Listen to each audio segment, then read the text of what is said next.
ಇನ್ನು ಅಮೆರಿಕ ಸುದ್ದಿ, ಅಂತಾರಾಷ್ಟ್ರೀಯ ಸುದ್ದಿ. ಜೊತೆಯಲ್ಲಿ ಕೆಲಸ ಮಾಡಲು ಎದುರು ನೋಡ್ತಿದ್ದೇನೆ, ಆತ್ಮೀಯ ಸ್ನೇಹಿತ ಡೊನಾಲ್ಡ್ ಟ್ರಂಪ್ ಪದಗ್ರಹಣಕ್ಕೆ ಪಿಎಂ ಮೋದಿ ಅಭಿನಂದನಾ ಸಂದೇಶವನ್ನು ಕಳಿಸಿದ್ದಾರೆ.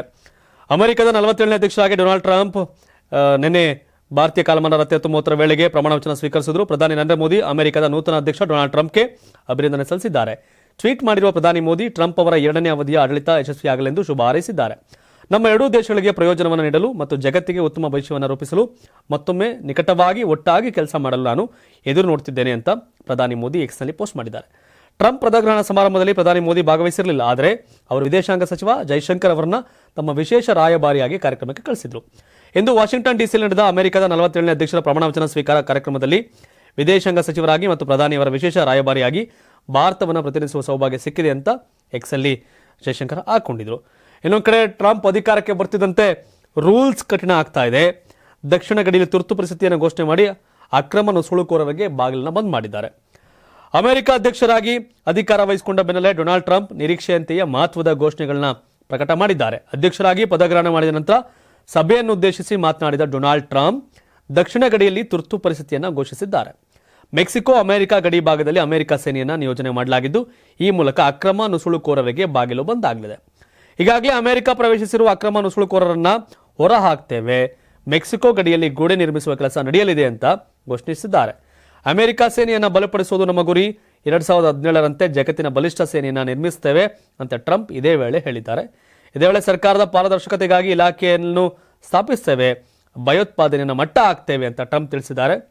ಇನ್ನು ಅಧಿಕಾರ ವಹಿಸಿಕೊಳ್ಳೋದಕ್ಕೂ ಮುನ್ನ ಭಾರತ ಸೇರಿದಂತೆ ಹಲವು ದೇಶಗಳು ಅಮೆರಿಕ ಉತ್ಪನ್ನಗಳಿಗೆ ಹೆಚ್ಚಿನ ತೆರಿಗೆ ವಿಧಿಸುವುದನ್ನು ವಿರೋಧಿಸಿ ನಾವು ಪ್ರತೀಕಾರಕ್ಕೆ ಮುಂದಾಗ್ತೀವಿ ಅಂತ ಹೇಳಿದರು. ಅದರಂತೆ ಅನ್ಯ ದೇಶಗಳಿಗೆ ಹೆಚ್ಚಿನ ತೆರಿಗೆ ವಿಧಿಸುವ ತಮ್ಮ ಮೊದಲ ಭಾಷಣದಲ್ಲಿ ಡೊನಾಲ್ಡ್ ಟ್ರಂಪ್ ಸುಳಿವನ್ನು ನೀಡಿದ್ದು, ಅಮೆರಿಕಾದ ಜನರ ಒಳಿತಿಗಾಗಿ ಈ ಕ್ರಮ ಕೈಗೊಳ್ತಿದ್ದೇವೆ ಅಂತ ಹೇಳಿದ್ದಾರೆ. ಟ್ರಂಪ್ ಬಂದರೆ ಭಾರತಕ್ಕೆ ಒಳ್ಳೆಯದು ಅಂದರೆ ಭಾರತಕ್ಕೆ ಹೆಚ್ಚು ಟ್ಯಾಕ್ಸ್ ಹಾಕ್ತಾರೆ. ನಾವು ಅವರಿಂದ ಆಮದು ಮಾಡ್ಕೊಳ್ಳೋ ವಸ್ತುಗಳಿಗೆ ಲೈಕ್ ಹಾರ್ಲೆ ಡೇವಿಡ್ಸನ್ ಬೈಕಿಂದ ಹಿಡಿದು ಒಂದಷ್ಟು ಯಾವ್ಯಾವ ನಮ್ಗೆ ಬರುತ್ತೆ ಅವಕ್ಕೆಲ್ಲ ಟ್ಯಾಕ್ಸ್ ಹಾಕೊಂಡು ನಾವು ಗುಮ್ತಾ ಇದ್ವಿ. ನಮ್ಮ ಭಾರತ ದೇಶ ಸರ್ಕಾರ ಫಸ್ಟ್ ಟಾರ್ಗೆಟೆಡ್ ಟ್ರಂಪ್ ಟ್ಯಾಕ್ಸ್ ವಿಷಯದಲ್ಲಿ ಇಂಡಿಯಾ ಮಾತೆತ್ತರೆ ಇಂಡಿಯಾ ಅಂತಾರೆ.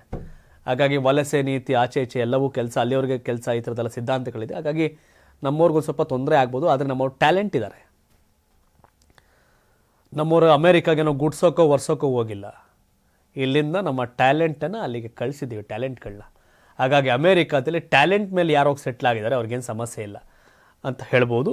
ಆ್ಯಂಡ್ ಎರಡನೇದು, ಟ್ಯಾಕ್ಸ್ ವಿಷಯ ಬಂದಾಗ ನಾವು ನಮ್ಮ ದೇಶ ಉದ್ಧಾರ ಆಗಬೇಕು ಅನ್ನೋ ಕಾರಣಕ್ಕೆ ಮೇಕ್ ಇನ್ ಇಂಡಿಯಾ, ನಮ್ಮಲ್ಲಿ ಮಾಡಿ ಅಂತೀವಿ.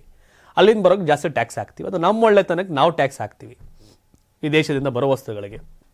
ಆದರೆ ನೇರವಾಗಿ ಟ್ಯಾಕ್ಸ್ ಇಲ್ಲದೆ ತಗೊಬಿಟ್ರೆ ಅಲ್ಲಿ ಸೇಲ್ ಆಗುತ್ತೆ, ನಮ್ಮಲ್ಲಿ ಯಾಕೆ ಪ್ರೊಡಕ್ಷನ್ ಮಾಡ್ತಾರೆ.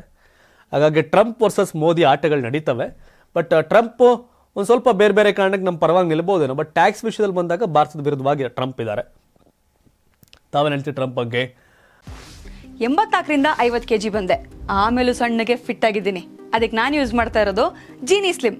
ಸಣ್ಣ ಆಗೋಕ್ಕೆ ಜೀನಿ ಸ್ಲಿಮ್ ಯೂಸ್ ಮಾಡಿದೆ, ಹೆಲ್ದಿನೂ ಅದೇ. ನೀವು ಸಣ್ಣ ಆಗಬೇಕಾ, ಹೆಲ್ದಿ ಆಗಬೇಕಾ? ಹಾಗಿದ್ರೆ ಜೀನಿ ಸ್ಲಿಮ್ ಯೂಸ್ ಮಾಡಿ. ಸಣ್ಣ ಆಗೋದಕ್ಕೆ ಯಾವುದೋ ಪ್ರಾಡಕ್ಟ್ ಹೇಳ್ತಾ ಇದ್ದಾಳೆ, ಏನಾದರೂ ಸೈಡ್ ಎಫೆಕ್ಟ್ಸ್ ಇದೆ ಅಂತ ಯೋಚನೆ ಮಾಡ್ತಾ ಇದ್ದೀರಾ? ಖಂಡಿತ ಇಲ್ಲ, ಯಾಕಂದರೆ ಇದು ಕೆಮಿಕಲ್ ಫ್ರೀ. ಸಣ್ಣ ಆಗಬೇಕು ಅಂದರೆ ಜೀನಿ ಸ್ಲಿಮ್ ಯೂಸ್ ಮಾಡಿ. ಹೆಚ್ಚಿನ ಮಾಹಿತಿಗೆ ಕೆಳಗೆ ಡಿಸ್ಪ್ಲೇ ಆಗ್ತಿರೋ ನಂಬರ್ಗೆ ಕಾಲ್ ಮಾಡಿ.